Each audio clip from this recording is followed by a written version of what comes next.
Bonjour tout le monde. Donc, dans la vidéo 29, j'ai abordé les effets de contrainte. Donc, vous avez compris très certainement euh, que ce sont des mécanismes qui s'induisent dans notre vibration et de ce fait nous maintiennent constamment à revivre comment dire, les expériences qui nous renvoient à ce qu'on doit travailler. Donc, dans les mémoires familiales et transgénérationnelles, qui sont des mémoires très, très, très engrammées, eh bien, le travail ne consiste pas à se torturer, hein, parce que beaucoup de souffrance derrière, mais à savoir reconnaître dans sa fréquence de vie ce qui vous renvoie à cette mémoire. Aujourd'hui, les jeunes d'aujourd'hui ont la chance que les parents beaucoup de parents ont déjà travaillé. Ça a allégé un petit peu ça a allégé un petit peu, pas pour tout le monde, mais ça a quand même allégé l'impact du poids de ces mémoires, dans lesquelles bien souvent nos mères, nos pères ont été enchaînés et n'ont pas eu cet espace de libération qu'ils pouvaient peut-être utiliser uniquement par des voies de sortie catastrophiques. Euh, dont les enfants se souviennent. Et tandis qu'aujourd'hui, eh bien, on peut l'aborder un peu différemment, et c'est pas plus mal. Donc, lâcher les vieilles mémoires, comme j'explique, on a beau les lâcher, on se retrouve toujours confronté, donc on se pose la question, mais qu'est-ce que j'ai pas compris, qu'est-ce que j'ai pas fait, je dois encore travailler, il y a un peu marre. Et, et en fait, c'est parce qu'elle ne nous lâche pas énergétiquement, il restera toujours.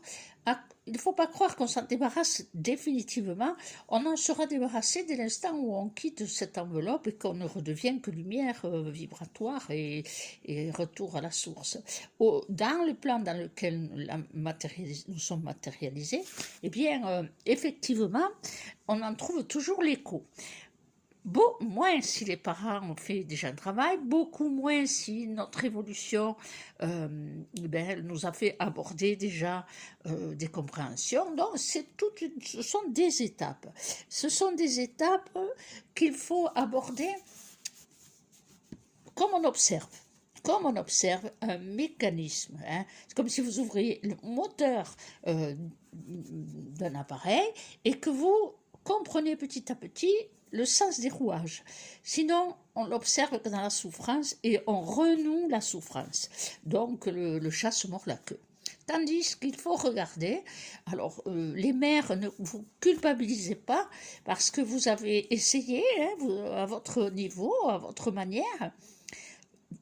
Vous le voyez un peu répétitif dans la vie de vos enfants, ça vous désole, mais le principe, c'est surtout d'arriver à communiquer pour pouvoir expliquer à l'enfant que ce n'est pas une fatalité et qu'il faut qu'elle apprenne, la personne en face de vous, votre fils ou votre fille, que votre enfant apprenne que c'est un mécanisme que sa propre mère a détecté, ou pas, hein. Si ça a été détecté, déjà un petit peu travaillé, ça peut faire un beau partage et un beau soutien mutuel, condition que l'enfant veuille en parler. Ça, c'est son choix. Par contre, si la parenté n'a pas travaillé, eh bien, ça peut faire un beau partage aussi, puisque peut-être l'enfant, lui, il aborde et tout d'un coup se réveille et suit comment dire, des ateliers ou des livres. Il peut amener aussi ses parents à la conscience. Alors, si autour de vous, vous avez des personnes qui font ça s'appelle des constellations familiales, c'est très émotionnant, mais c'est très intéressant. Donc, ça peut être des bons outils pour commencer à aborder cela comme un spectateur qui voit l'image, le film de la vie de ses parents et de sa propre vie réactionnelle par rapport aux parents, et et passer par les épreuves des émotions, hein, parce que les constellations familiales, beaucoup renvoient qu'ils ont beaucoup été émus, émotionnés, pleurés. Mais c'est pas grave, hein, c'est des larmes de libération. Donc il y a des outils, des petits outils pour pouvoir déconnecter un tout petit peu, non pas la mémoire, mais la vibration, diminuer la vibration de l'émission de la mémoire. C'est ça qu'il faut comprendre. Aujourd'hui, ça ne veut pas dire qu'on va chercher à être dans ces mémoires, c'est que la vie, avec la liberté que les jeunes ont et que certaines de mon âge n'ont pas eu, eh bien, la liberté qu'ils ont de devenir libres de leurs propres parents. Et aujourd'hui, plein de parents disent je ne peux rien dire à ma fille, à mon fils, ils font ce qu'ils veulent. Ben, ils cherchent une liberté, c'est tout. Il faut essayer de le comprendre. Ils ne donnent pas de nouvelles, mais ce n'est pas grave. Ils vont mûrir. C'est surtout parce que instinctivement, ils sentent ces chaînes. Ils ne veulent pas répondre à ces états. Mais si on a la chance qu'on peut communiquer avec son enfant, ben déjà, porter un poids à deux, détendre une corde qui est tendue à deux, c'est beaucoup plus facile. Donc, il y a des petits outils d'approche, c'est déjà pas mal. Donc, si vous avez, elles peuvent être thérapeutiques, elles peuvent être psychologiques, elles peuvent être émotionnelles, puisque si vous faites une thérapie, eh bien, vous verrez que vos émotions vont remonter. L'important, c'est d'en parler. Vous avez aussi, si autour de vous, vous avez une coiffeuse énergétique, dites-vous que comme tout est dans l'ADN, les mémoires, ils sont aussi comme des cordes tendues. Alors, je répète qu'il ne faut pas le voir comme des mémoires qu'on lâche prise, mais c'est bien qu'elles nous lâchent. Et la manière de lâcher, je vais vous donner un petit peu une image, c'est comme si vous aviez ces mémoires en densité vibratoire, c'est comme si c'était un gros spot avec une lumière intense qui brûle les yeux et qui mange tout l'espace. Donc les ombres reculent, on ne les voit pas, mais elles sont là. Et puis, petit à petit, en travaillant dessus, on diminue l'intensité du spot lumineux. Qu'est-ce qui se passe? Il se passe que la lumière décroît et à ce moment-là, il reste toujours une sphère lumineuse dans laquelle on est et on commence à percevoir les ombres. Et c'est tout simplement que plus on va rentrer dans sa propre lumière et plus on va y mettre sa densité d'amour dans sa lumière de cellules de vie, plus les ombres vont reculer. Mais elles vont reculer parce qu'il y aura une inversion, c'est-à-dire le spot du début qui vous brûlait les yeux et qui mangeait tout l'espace était la puissance émettrice des vieilles mémoires. Dès l'instant où vous allumez votre propre lampe, en bénéficiant du fait que vous avez l'intensité de la lampe du spot des mémoires qui diminue, c'est votre propre filament que vous allumez, votre propre faisceau lumineux qui s'allume parce qu'il se sent petit à petit libéré et tout d'un coup vous avez une lumière d'une intensité différente, bien sûr, puisque l'émission émettrice de cette lumière n'est pas la compression, n'est pas la contrainte de vos énergies, mais bien la libération. C'est un peu idiot comme image que je vous donne, mais c'est pourtant un mécanisme que, pour moi, il est évident. Plus on se libère des mémoires parce que elle nous lâche, et elle nous lâche pourquoi? Parce qu'on se délivre soi-même des effets de contrainte. Donc vous voyez que tout ça est lié, tout est interconnecté, et ça vaut le coup d'utiliser n'importe quel support.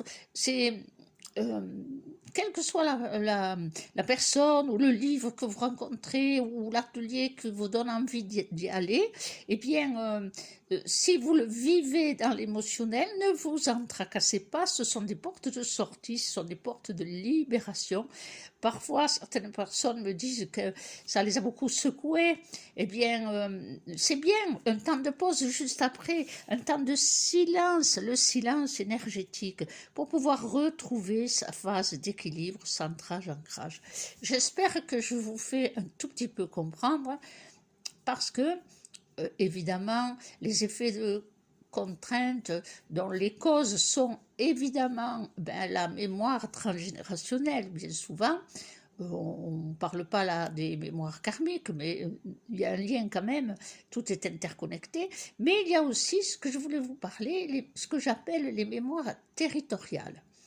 Alors, les mémoires territoriales, c'est un peu spécial. C'est dans certains cas,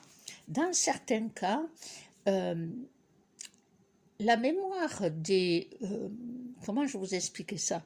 La mémoire... les mémoires familiales sont intimement liées à des mémoires territoriales, ce que j'appelle des mémoires territoriales.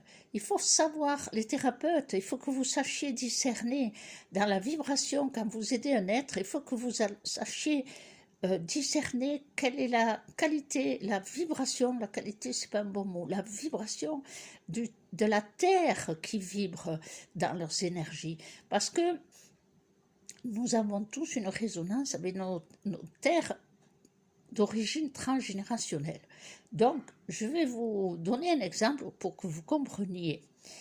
C'était trois jeunes dames, trois sœurs, qui étaient venues pour me voir en consultation, et trois parisiennes, magnifiques, belles comme tout, très, très parisiennes dans leur habillement, leur manière d'être, et un petit peu les élégantes parisiennes. Et elles parler avec l'accent pointu, je ne sais pas le faire. Hein. Et à peine assis, de loin, je les vois rentrer, plutôt de loin, je les vois rentrer toutes les trois. Et la première chose qui a résonné, c'est une évidence pour moi. Quand je me suis assis avec elles, je leur ai dit, mais vous êtes de là-bas? Et évidemment, elles ont compris de suite, l'origine familiale était pied noir. Donc, elle venait de l'Algérie, ou je ne sais plus de quel pays du Maghreb, je ne me rappelle plus. Mais ce qui est intéressant, c'est la réaction. Mais ça ne se voit pas, on n'a même pas l'accent, on ne se sent pas. Ah non, mais ça s'entend vibrer. Vous voyez, ça c'est une base déjà. Donc, quand vous travaillez les thérapeutes, que ce soit en soins, que ce soit en communication d'avancée psychologique, eh bien, essayez de ressentir, ceux qui en ont la capacité, bien sûr, la vibration de leur terre, ce que j'appelle la mémoire territoriale, parce qu'il y a des marqueurs très profonds. Alors, je vais vous donner un autre exemple qui est évident. C'est une jeune fille que je connais même l'origine, mais je n'y aurais pas pensé si ce n'était que de temps à autre, dans les tensions dans lesquelles elle plongeait de son caractère, eh bien, elle se mettait à marcher, mais comme s'il portait des sabots. Je vous jure, la marche, c'était pas la même que d'habitude. C'était vraiment, je retrouvais son origine, qui était très, très, très paysanne, mais ce qui n'est pas un défaut, ouais, loin de là. Mais ça alourdissait toutes ces vibrations. Elle était engluée dans cette nature territoriale, et ce qui a encodé beaucoup sa relation avec l'autre, à toujours rechercher, à fonder une famille, à quelque prix que ça soit. Donc, peu importe, c'est que la vibration était émettrice, et tout d'un coup, elle marchait comme si elle portait des sabots avec le buste en avant, enfin, une image un petit peu caricaturale, mais c'est pas péjoratif, c'était une lecture. Et donc, vous voyez que quand même, la notion de territorial est importante, et ça, pour pouvoir travailler un tout petit peu là-dessus sans trop s'y tracasser, si on ne trouve pas quelqu'un qui est capable de ressentir, hein, eh bien c'est la coupe énergétique au niveau des cheveux. Regardez sur internet ce que c'est, les coupes énergétiques. Ça a un coût quand même, hein, pour certains qui peuvent, c'est bien, ceux qui ne peuvent pas, il faut trouver d'autres moyens. On est toujours lié à ce problème-là de l'avoir, hein, de l'argent, mais il y aura d'autres moyens plus simples. les constellations familiales, c'est pas mal du tout. Parce que je me souviens d'un travail qu'on avait fait avec une collègue et à la fin, ma participation était plutôt chamanique. Je ne savais même pas que je savais faire du chamanisme.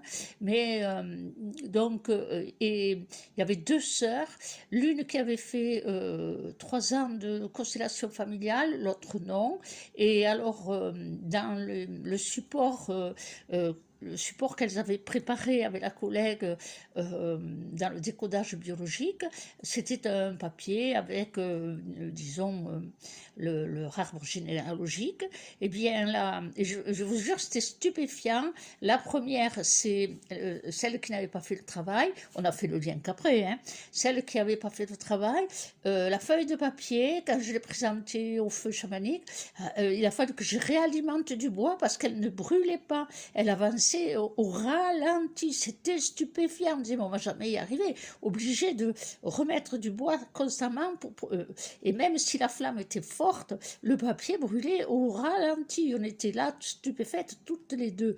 C'était très intéressant. Et ensuite, ça serait passé avec, évidemment, le même schéma d'arbre de famille, puisqu'elles sont sœurs. Et bien là, à peine je l'ai présenté au feu, ça a brûlé à une rapidité qu'on est resté bleu, stupéfaites toutes les deux. Et sachant ce qui s'était passé à la première, voyant, ça fait fouf, terminé. C'est le même papier, hein, c'est pas un papier différent. Donc, une fois qu'on a éliminé les raisons tout à fait basiques, qu'est-ce qu'il restait? Quelle est la différence entre vous et votre sœur? Eh bien, j'ai fait 3 ans de constellation familiale. Vous voyez comme c'est intéressant. Donc, si c'est dans vos possibilités matérielles d'en faire, eh bien, les thérapeutes que vous avez autour, n'hésitez pas, hein, n'hésitez pas. Et puis, il y a d'autres petits moyens. Bon, au fur et à mesure, on les rencontre. L'important est de vous dire, je ne vais pas espérer que les mémoires me lâchent. Comme ça, il me faut quand même un petit travail de base. Et ce petit travail, eh bien, il peut se faire soit par des techniques dont je vous ai parlé, soit aussi par la communication quand c'est possible avec ses propres parents. Donc, et si vous n'y arrivez pas, si ça vous est pas possible ni dans l'un ni dans l'autre, eh bien, faites avec l'invisible, c'est-à-dire écrivez une lettre à votre parenté, vous écrivez une lettre à l'infini, hein, que vous allez remettre à l'univers, c'est-à-dire la technique de la lettre à l'univers, c'est vous écrivez, vous mettez tout, vous signez votre prénom, c'est tout, et puis vous adressez ça à... Alors certains la brûlent, la lettre, et donc un petit feu consacré, ou vous l'envoyez à l'univers dans monsieur et madame, vous ne votez pas le vrai nom de famille, monsieur madame que vous nommez dans un nom qui vous rappelle vos parents, et vous envoyez à l'univers au village de Saint-Amour avec un numéro de département qui n'existe pas, c'est pas grave, ça partira à la poubelle. Voilà. Qu'est-ce que je voulais vous dire d'autre?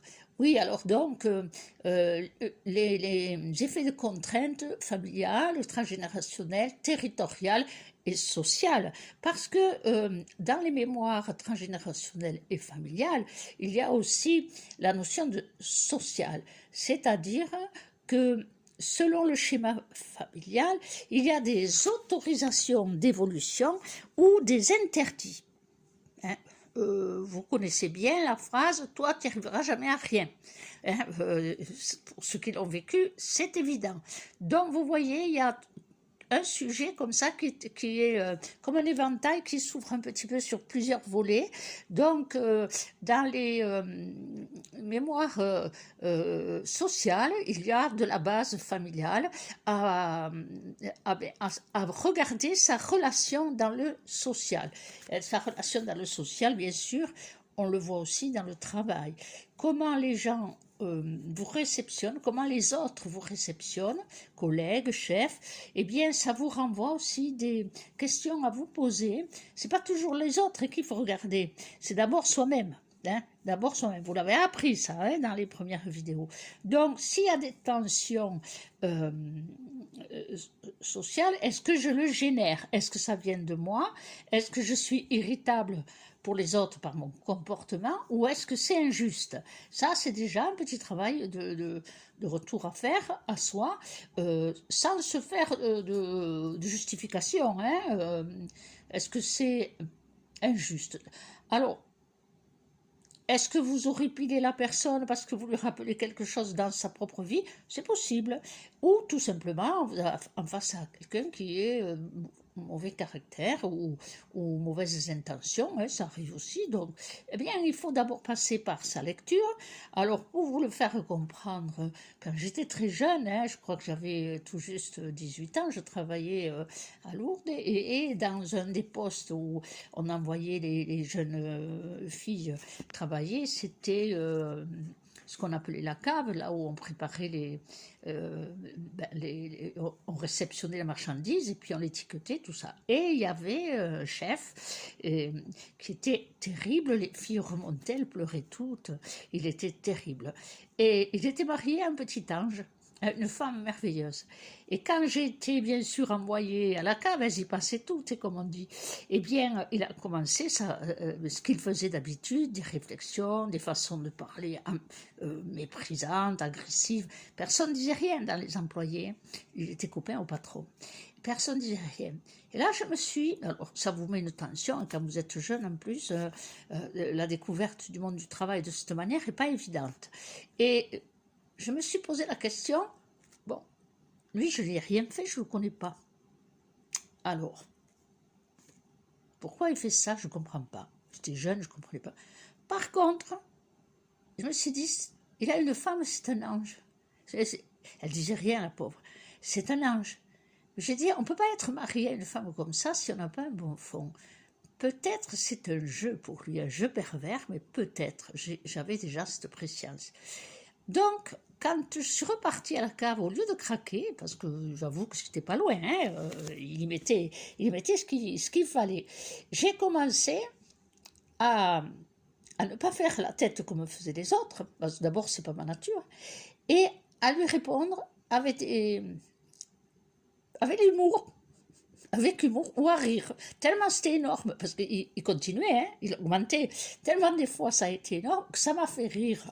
Et quand il a vu que je prenais au rire, je pense qu'il a décroché parce qu'il n'arrivait pas à attraper le fil de mon énervement, parce que plus il en faisait, et plus c'était tellement évident que c'était méchant presque, et plus je vais vous dire sincèrement, ça me faisait l'image d'un insecte sur le dos qui agitait les pattes. Donc, ça me faisait rire. Et à un moment donné, il a décroché. Et il m'a dit, toi, tu as du caractère. Non, mais vous vous rendez compte, ce jeu mauvais, destructeur pour un jeune. Et là, je me suis mis à rire et je lui ai dit, ouais, je suis espagnol. Et il était espagnol. Mais j'ai passé un été formidable à la cave. Qu'est-ce qu'on a bien ri. Personne, j'avais apprivoisé le monstre, disaient les collègues. Mais c'était pas ça. C'est que, ma foi, il n'a pas trouvé prise. Hein? Ça, c'est intéressant. Et territorialement, vous voyez, cette domination de l'homme sur la femme, hein, cette domination qui a été générée chez les Espagnols, hein, j'ai la famille espagnole, alors je connais bien, c'est pas une critique, c'est un constat, et la soumission qu'ils voulaient, et même l'écrasement, bien ils le manifestaient. Et je suppose qu'il n'a pas trop changé. Après, bon, moi, je ne suis pas retournée travailler là. J'y suis restée quelques années, mais après, la vie évolue. Eh bien, j'espère qu'il a changé un peu. La vieillesse va bien arriver à le calmer. Mais c'est pour vous dire que, avec le recul et le nombre des années, j'ai compris que quelque part, je m'étais heurtée à ce territoire transgénérationnel des marqueurs de la mémoire familiale des hommes, parce que je me rappelle que quand j'étais jeune, quand j'allais voir les cousins cousines, moi je disais toujours je ne me marierai jamais avec un catalan. En plus c'était catalan, vous voyez, et parce que la relation homme-femme ne me semblait vraiment répulsive dans ma culture française, bien sûr. Donc vous voyez, Il y a beaucoup de choses à regarder hein, dans les effets de contrainte. Après, il y a les effets de contrainte des schémas karmiques, on en reparlera peut-être un jour. Là, je vous mets un petit peu, quelques petites compréhensions. Vous savez, si là-haut, ils ont donné cet atelier, lâcher les vieilles mémoires, non pas pour que vous les lâchiez, mais qu'elles vous lâchent, avec les boîtes d'allumettes, les feuilles de papier, etc., c'est pas pour rien. Hein, c'est pas pour rien. Et je pense que ceux qui les ont fait durant plusieurs années, ils ont compris que grâce à ce support tout simple, en s'amusant, hein, avec la pâte à modeler, c'est très amusant, eh bien, c'est parce qu'on dépolarisait de ses propres énergies en faisant la pâte à modeler. Et s'ils veulent témoigner, qu'ils témoignent sur les commentaires, c'était vraiment s'amusant, mais pourtant c'était si prenant, énergétiquement si parlant, lorsqu'il fallait décoder la structure. En fait, le fait de créer la structure, eh bien, on matérialise la forme, et le fait de travailler sur la pâte à modeler, eh bien, on dépolarisait ces énergies émettrices de ces corps d'énergie. On remettra en place peut-être dans quelques temps, on attend de terminer beaucoup de choses, mais quand on remettra, quand Marc il me dira ok, remet les ateliers, eh bien on fera ce petit atelier qui est très intéressant, très intéressant parce que c'est en s'amusant. Il n'y a pas de souffrance, il n'y a pas de torture mentale, et ça c'est important. Bon, je vous laisse là-dessus, je vous rappelle le pouce, partager, abonner, etc., etc. N'hésitez pas à faire des commentaires, ça aide ceux qui arrivent peut-être sur le Facebook ou sur les vidéos à être encouragés. À écouter, à lire, parce que c'est une chaîne qu'il faut faire de un à tous. On ne peut pas continuer à rester comme ça. Hein. On peut pas, le monde, on voit ce qui se passe, donc on ne peut pas continuer à rester comme ça. Au moins qu'on ait une action pour soi-même et de ce petit soi, hein, ce petit soi, au grand soi et dans le tout, bien on crée un champ émetteur qui, dont les égrégores positifs ont bien besoin. Voilà, je vous laisse et je pense que j'ai abordé légèrement, mais interpellativement surtout. À tout bientôt.